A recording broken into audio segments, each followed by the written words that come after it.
Hello, I'm Rick Annunziata with SNR Properties, and today I'm going to walk you through some of the biggest topics in the real estate industry today and bring you our Central Massachusetts Real Estate Market Report. Now, a lot of people are asking the question, are we in a housing bubble? So let's hop in right there and answer that question. Our first slide shows home values going all the way back to World War II. And ever since then, up until today, there's been only one time in this country where homes lost significant value, and that was back in 2008. So back in 2008, we saw homes lose value really for two reasons. Loose lending standards. People applied and received loans they did not qualify for. And the second reason was cash out refinances. People took the equity they had, cashed it out, and bought jet skis and went on vacation. They financed a lifestyle, did things thinking this will never end. Well, it ended poorly. Now, things are very different today than they were back in 2008. Lending standards are nothing like they were back in the early 2000s. Now, the crash of 2008 also saw a lot of foreclosures, which is something we are not seeing even after the mortgage forbearance policies associated with COVID have ended. According to Blacklight, over 92% of the people that entered mortgage forbearance have come out of it. As shown in this graph, forbearance numbers continue to edge downward, which means we're not going to see any mass foreclosures.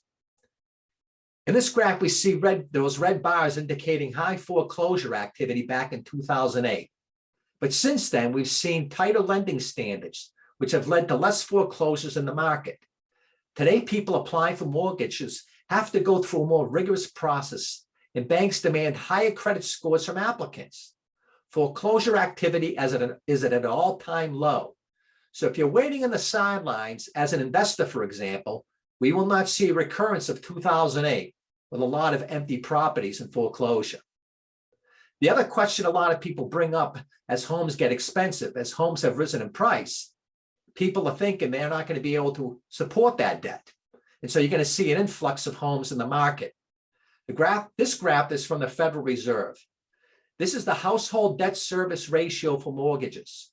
This is the mortgage debt to disposable income ratio. And it shows that today, even with rising housing prices, that ratio is lower than it's been for almost 40 years. People buying can't afford those homes. And that's because of rising wages, low interest rates. Folks that are holding mortgages today are much, much better positioned than they were back in the financial crisis, that housing crisis of 2008. So people right now are asking, what is the rest of this year going to hold? Home prices are going up, interest rates are going up. Should I stay on the sidelines? The most recent updated home price forecast from the 7 forecasters that we watch, these are for 2022 prices. Averages of these forecasters is 9% appreciation. Many people are saying a home's going to lose value later in this year. Certainly not what the experts are saying for this year. Now, if we look beyond this year, they're again calling for 9% appreciation this year. And then beyond this year, I think we'll be moving into a much more normal rate of appreciation.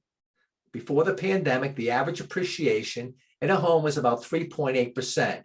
And you'll see that same rate right around that neighborhood for the next 4 years after 2022. So is anybody wondering, is this the top of the market? Should I buy right now? Forecasts for price appreciation going forward may help you make a confident decision. Now, if you've been following us, you might remember this graph. This is a cumulative home price appreciation by 2026, ranked by 3 groups of leading professionals. Even the lowest, most conservative estimate is expecting a 10% appreciation over the next 4 years. I think a lot of people say, I'm going to sit on the sidelines and I'm going to wait for the prices to drop. These forecasts, however, show that prices will not drop. The overall takeaway for us is that buyer demand still remains strong and there are so few homes for sale. This market will put pressure on buyers, but as interest rates rise, we might see some cooling in the market, but not enough to make a significant impact in the housing stock. Remember, though, when you buy a home, it has a drastic effect on your long-term net worth and your financial future, and it's so important to own one. But be on the lookout for our summer's buyers and sellers guides that are coming out in June, And you can see them, they're available on our website's FAQ page. If you're ready to buy or sell your home, let us know. We'd be happy to help you. SNR Properties has years of experience working with investors and individuals alike. I hope this was really informative for you, and thanks for watching and have a great day.